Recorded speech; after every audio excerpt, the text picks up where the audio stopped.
Hello and welcome to the Dark Wolf's Den Show, your home for the paranormal, politics, and much, much more, exclusively on Censored Freedom Network. Now, here is your host, Jerry the Dark Wolf Hicks. Thank you so much, Roger, and thank you everybody for being here tonight on the Dark Wolf's Den Show. Hope everyone is having a wonderful day.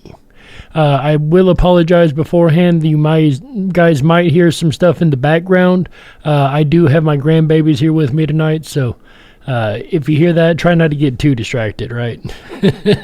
Ladies and gentlemen, we have a lot to talk about tonight. This is going to be a pretty focused show.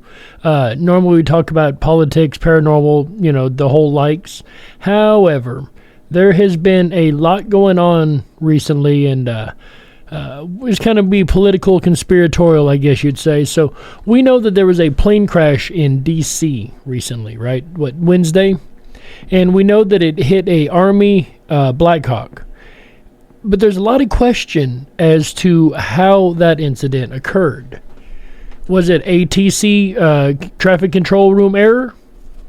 Maybe. Maybe they didn't call the flights correctly. Maybe they had somebody in the wrong path. I don't know. But there's a lot of other questionable things. There was a tuberculosis outbreak in Kansas City. So the plane happened to be coming out of Kansas City. Well, actually it's out of Wichita. Take that back. It's out of Wichita, Kansas, which only is about 8 hours away, right? So not very far out as far as that goes. People could have been on that plane that had something bad, like TB. We don't know that for a fact. That is absolute speculation. I want to be very clear on this. But did they take it down because it was a threat to national security with a disease on board? Possibility. But I don't think that's the case. And I'll show you why I don't think that's the case, ladies and gentlemen. Jump over here to the screens. So we've got a story today about a plane in Philadelphia that exploded after crashing into a set of row houses.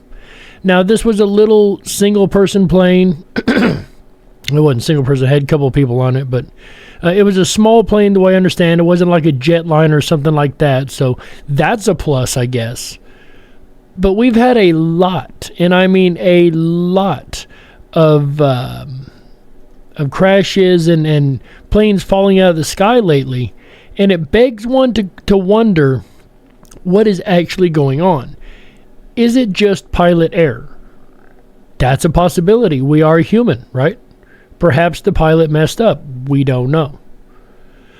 But then I ran across this article earlier today. A very, very good friend of mine sent it to me. It says, how hackable are the avionics provided by the Israeli Elbit system?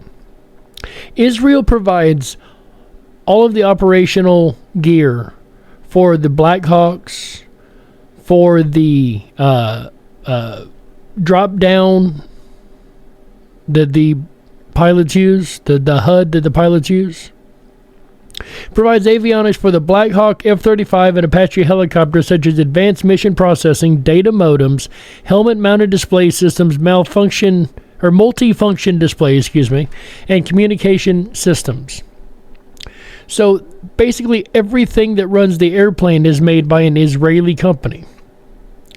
Elbit Systems, apparently. And I don't know if that's just for like military grade, or if these are the same avionic systems that are used in small planes. I'm not 100% on that, so I'm not going to pretend to be, right?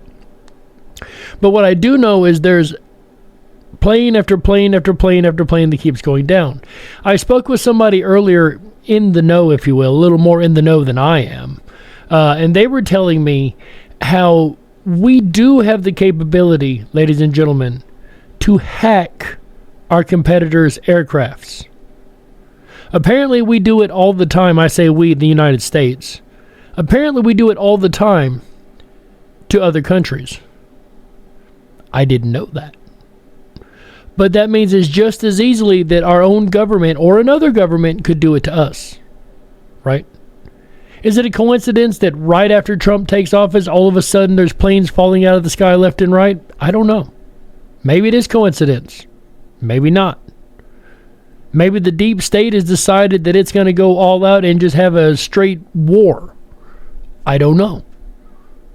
Does it have anything to do with the drones? I'm surprised the drones haven't been brought up in this. I really, really am. I guess there wasn't any scene in the area at the time. This is the D.C. Reagan footage, I guess, where a plane once again hit a helicopter, unfortunately. And it's sad. It is very, very sad. Oh, it was en route. Yeah, from Wichita. That makes sense. That's what I thought. It just happened to happen over a river, right? Which is kind of hard to get away from. So it does really, really make one wonder what is actually going on. And unfortunately, ladies and gentlemen, where I find most of the best information, believe it or not, up to date quickly, I can't believe these words are coming out of my mouth, is on TikTok. And it looks like there is a lot going on over here on the TikTok. Let's see what people are saying about it over here. An air traffic controller was reportedly allowed to leave their post early just moments before a deadly crash. However, it's just one of the many mistakes, which is argued to have caused the catastrophe which killed 67 people. That night, an air traffic controller was left to handle both helicopter traffic and manage planes, which should have been a divided duty according to the New York Times. Now that's interesting. But current and former controllers also told the outlet that the lone controller in the tower should have been more proactive in directing both the plane and an incoming Army helicopter away from each other. It also emerged that the helicopter, which was carrying 3 soldiers, involved in the collision might have also deviated from its approved flight path. Now, the way I understand it, he did ask for clearance to cross the flight paths or the glide paths of other airplanes. This apparently is a more normal thing than one would think, as they do this to try to move more quickly across the sky and across the area they're trying to move across, right? So this isn't exactly out of the norm for what they were doing. This morning, we're beginning to see the faces and hear the stories of the 67 lives lost in that fire. Late today, they were able to recover the black boxes from the airplane. Planes have 2. One is a voice recorder, one is a data recorder. However, they do not have those type boxes on the helicopters, as they would be able to be tracked by enemies. Remember, these are military-style, war-style helicopters that was in this crash, a Black Hawk. Loaded down with information critical to this investigation. They'll be taken about a mile from the crash scene to an NTSB lab to be downloaded and analyzed. Chris, tell me about that air traffic controller doing 2 things at once, monitoring the helicopter and then the plane. How normal is that, and how dangerous is that? Well, this would be classified as not normal staffing because it occurred earlier in the day than it normally would. This happens at 9:30 or later typically, but So it seems like everyone's focusing on the air traffic controllers and how they messed up. And honestly, I think that could be more for political gain, because it goes back to the idea that the Trump administration is pushing about DEI, but I don't think DEI had anything to do with this. I think that that is a misnomer to try to just make a political argument where there is none to be made. These videos obtained exclusively by CNN show previously unseen angles of the collision between an American Airlines flight and a... How did an American Airlines plane and a Black Hawk helicopter end up in a tragic crash while the plane was attempting to land on runway 33? In the videos ahead, we'll take a closer look at the final hours leading up to the crash. I don't know. It just seems to me, ladies and gentlemen, that there's something weird going on here. Maybe I'm wrong. Maybe I'm seeing conspiracies where there is none. I don't know. But we should always, always, always question the official narrative. Yes, people died. Yes, it is absolutely tragic. It is absolutely sad. My heart goes out to the families of those that have lost loved ones in this attack. Or in this, it's not an attack, in this incident. There were Russian figure skaters on board for whatever reason. There were a variety of people on board. So one could make the argument that it was against Russia because there were Russians on the plane, figure skaters at that. I doubt that's the case. I highly do, but who knows?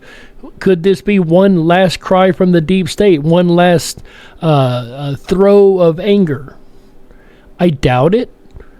But if we continue to see these incidents over and over and over and over, one could make the argument that that's the case, right?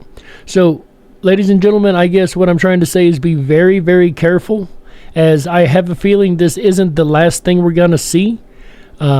Especially considering we had one go down today in Philadelphia, although that one, once again, was a very small plane.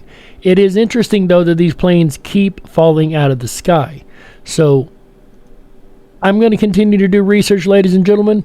I would highly, highly suggest you do the same. If you guys have any ideas of what may have actually happened outside of the regular narrative, make sure you drop it down below. I'd really love to hear what you guys have to say. That's going to be all for today, ladies and gentlemen. A little quick show for tonight. It's like I said, I got family here, so I'm not trying to do a whole long show today. With that said, my name's Jerry Hicks, also known as the Dark Wolf, and this has been another episode of the Dark Wolf's Den Show. Until next time, ladies and gentlemen, stay awake, but dare to dream. How yeah. Good night, everybody.